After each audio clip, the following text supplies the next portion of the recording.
Hello student, welcome to my YouTube channel NPA Gurukul पर।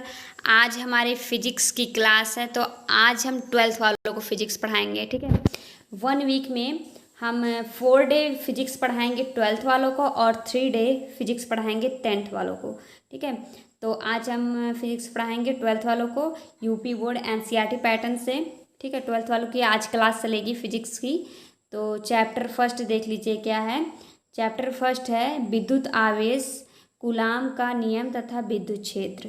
ठीक है, तो यही चैप्टर का नाम है। तो इसको बोलते हैं electric charge, coulombs law and electric field. यही फर्स्ट चैप्टर है 12th वालों का। ठीक है, तो आप मैनेज करिए।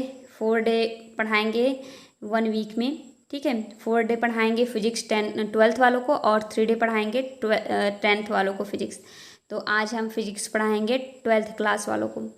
ठीक है, तो चलिए फर्स्ट टॉपिक क्या है इस चैप्टर में।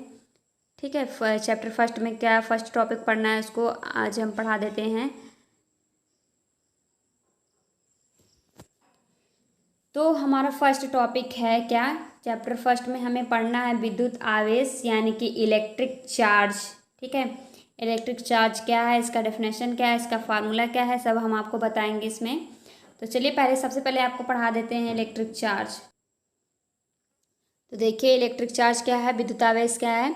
किसी पदार्थ का वह गुण जिसके कारण उसमें विद्युत तथा चुंबकीय प्रभाव उत्पन्न होते हैं विद्युत आवेश कहलाता है। ठीक है, क्या कहलाता है, विद्युत आवेश कहलाता है।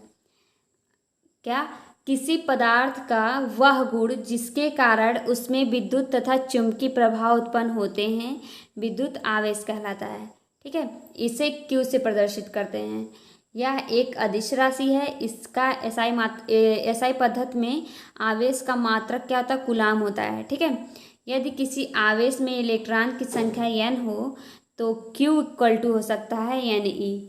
ठीक, तो ये समझ में आ गए होंगे। ये फार्मूला हो जाएगा आवेश का, विद्युत आवेश का, Q equal to NE। Q क्या है, Q जो है विद्युत आवेश है। ठीक, और N क्या है, इलेक्ट्रॉन की संख्या है, और E क्या है, इलेक्ट्रॉन पर आवेश है। ठीक है, या फिर आप कह सकते हैं कि इस नियम को आवेशों का क्वांटीकरण भी कहते हैं। ठीक है, ये जो विद्युत आवेश होता है, आवेश का नियम होता है, इसी को क्या बोलते हैं, क्वांटीकरण भी बोलते हैं। ठीक है, जहाँ E जो है स्मॉल e इलेक्ट्रॉन पर आवेश है जिसका मान होता है 1.6 इंटू 10⁻⁻19 कूलाम होता है। यानी कि 1.6 इंटू 10⁻⁻19 कूलाम इलेक्ट्रॉन पर आवेश होता है। ठीक है, ये इलेक्ट्रॉन का मान होता है। तो आपको वार करके हम और समझा देते हैं विद्युत आवेश। आप ऐसे कह सकते हैं कि जब किसी बिल्ली की खाल, ठीक है, जब किसी बिल्ली की खाल या मोम पर बिजली के तार को रगड़ा जाता है तो वायुमंडल के छोटे छोटे जो कण होते हैं, छोटे छोटे कणों को वो अपनी ओर आकर्षित कर लेता है। ठीक है, उसे क्या बोलते हैं, विद्युत आवेश कहते हैं। क्या कहते हैं, विद्युत आवेश कहते हैं। एक बार फिर बता देते हैं, जब किसी बिल्ली की खाल या मोम पर बिजली के तार को रगड़ा जाता है तो वायुमंडल के छोटे छोटे जो कण होते हैं, छोटे छोटे कणों को अपनी अपनी ओर आकर्षित कर लेता है। उसे क्या बोलते हैं, विद्युत आवेश बोलते हैं। ठीक है, आपको समझ में आ गए होंगे विद्युत आवेश क्या है, इसका डेफिनेशन क्या है। तो हम नेक्स्ट पॉइंट आपको बता देते हैं। हमारा नेक्स्ट टॉपिक है आवेशों के प्रकार, टाइप्स ऑफ चार्जेस। ठीक है, क्या है, आवेशों के प्रकार, टाइप्स ऑफ चार्जेस कितने होते हैं आपको बताएंगे भी। पहले देखिए विलियम क्या है, विलियम गिलबर्ट के अनुसार वस्तुओं के घर्षण से, ठीक है, विलियम गिलबर्ट ने देखा कि वस्तुओं के घर्षण से 2 तरह के आवेश प्राप्त होते हैं। ठीक है, जिन्हें अमेरिकन वैज्ञानिक बेंजामिन, ठीक है, बेंजामिन फ्रैंकलिन ने धनात्मक यानी कि पॉजिटिव तथा ऋणात्मक यानी कि निगेटिव नाम दिया। ठीक है, इस प्रकार आवेश 2 प्रकार के होते हैं। ठीक है, तो सबसे पहले विलियम गिलबर्ट के अनुसार वस्तुओं के घर्षण से 2 तरह के आवेश प्राप्त होते हैं। ठीक है, जिन्हें अमेरिकन वैज्ञानिक बेंजामिन फ्रैंकलिन ने धनात्मक यानी कि पॉजिटिव तथा ऋणात्मक यानी कि निगेटिव नाम दिया। इस प्रकार आवेश दो प्रकार के होते हैं, इन्होंने बताया, ये दो वैज्ञानिक ने बताया कि आवेश दो प्रकार के होते हैं। ठीक है, तो फर्स्ट क्या है उसको देख लीजिए। फर्स्ट है धनावेश यानी कि पॉजिटिव चार्ज।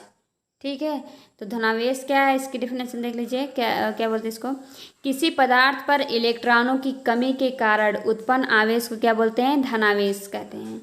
किसी पदार्थ पर इलेक्ट्रॉन की कमी के कारण उत्पन्न आवेश को धनावेश कहते हैं। या फिर आप ऐसे कह सकते हैं कि जब दो सजातीय आवेश वायुमंडल के कणों को अपनी ओर प्रतिकर्षित करता है, ठीक है, जो प्रतिकर्षित करता है तो उसे क्या बोलते हैं, धनावेश कहते हैं। ठीक है, यानी कि धनात्मक आवेश कहते हैं।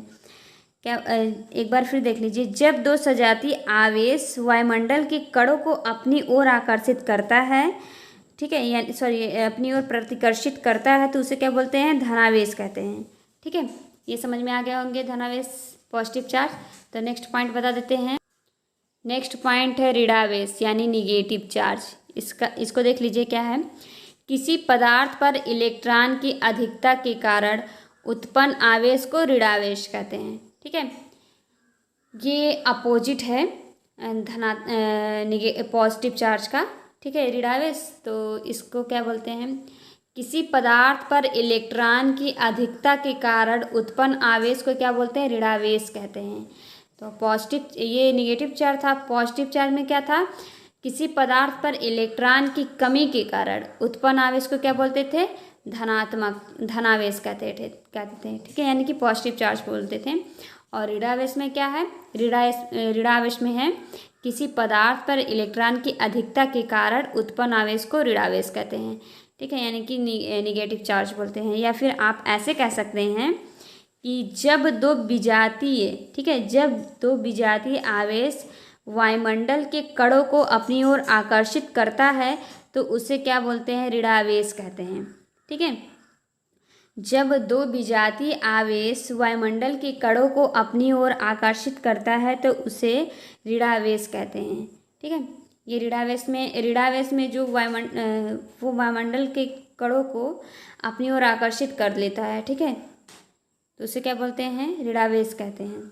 और पॉजिटिव चार्ज में क्या था, पॉजिटिव चार्ज में जो वायुमंडल के कण जो होते थे, ठीक है, वायुमंडल के कणों को वो क्या करता था, अपनी ओर प्रतिकर्षित करता था, इसलिए उसे क्या बोलते थे, धनात्मक आवेश बोलते थे, यानी कि धनावेश यानी कि पॉजिटिव चार्ज बोलते थे। तो आपको समझ में आ गए होंगे पॉजिटिव चार्ज और निगेटिव चार्ज और विद्युत आवेश की डेफिनेशन। तो इलेक्ट्रिक चार्ज क्या है ये भी आपको समझ में आ गए होंगे। कितने टाइप्स के आवेश होते हैं ये बता दिया हमने कि 2 टाइप्स के आवेश होते हैं, निगेटिव एंड पॉजिटिव। तो आज की क्लास हमारी यहीं पे समाप्त होती है। आपको समझ में आ गए होंगे जितने भी टॉपिक्स पढ़ाए हैं। तो अगली क्लास हमारी कल चलेगी। आज के लिए बस इतना ही। Thank you, bye.